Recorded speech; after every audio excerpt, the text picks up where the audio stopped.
Hello, I'm Father Louis Scurdy with Friends of the Word, the weekday edition, the weekday word. And I have a guest today. His name is Nick Tamara. Welcome, Nick. Thank you for having me today. Nick is a member of Annunciation Parish in Wayne, New Jersey, and we met a few years ago when I started assisting there.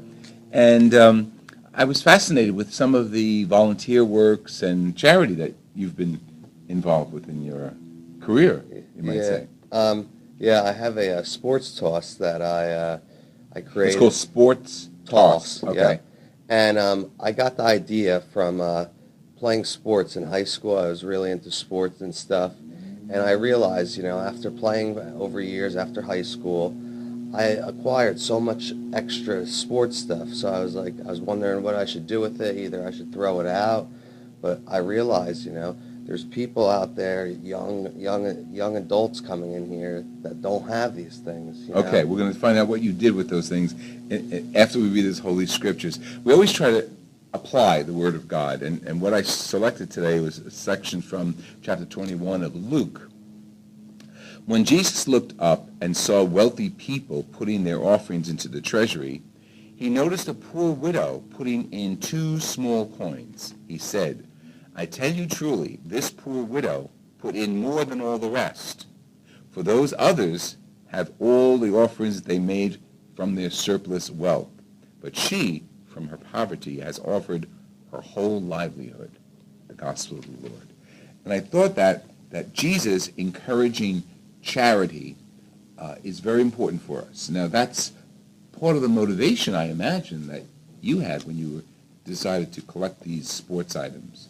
Yeah, I mean, it's just like so unfortunate that these people, these young adults, don't have the opportunity that I had growing up, and them being of less affluence, and you know, it also, I looked at it the way that it would help them stay off the streets and all that, Good. and all that stuff that's going on in the world today that is pulling all these kids away from God and Jesus. Beautiful. Now, you say young adults. Your equipment was given to young adults Yep. in inner city situations? Yep, inner city, Patterson, Haledon, Newark.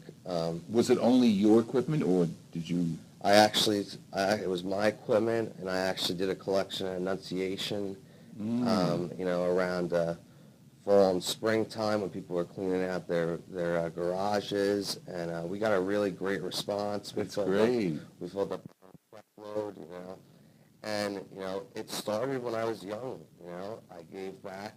I was always with my father buying food for the poor, and then the whole the poor, we have the bin now. The ministry. Yeah, Right. and Society for the Poor originated from that. Me and my dad kept on bringing food when I was younger. And That's interesting. How old were you when you first started following your father's example in charity? about 7 years old, probably. Really? Yeah. And of course, you got to spend on this was very involved with marriage. Right after I made my first Holy Communion, I got up there around the altar, and I was an altar server, and that's when everything started for me, and it was an amazing feeling, and then between the ages of like 13 and 21, like I really got involved in school and sports and stuff, and now like this past year, just trying to get back. We're going to bring you back for another shooting of our word, and I really appreciate you being here. And the application of Nick's faith is so important. I want to develop this at another video session. So we'll be back. This has been Father Louis Scurdy with Nick Tamara on Friends of the Word, the weekday word, and pass the word to your family and friends.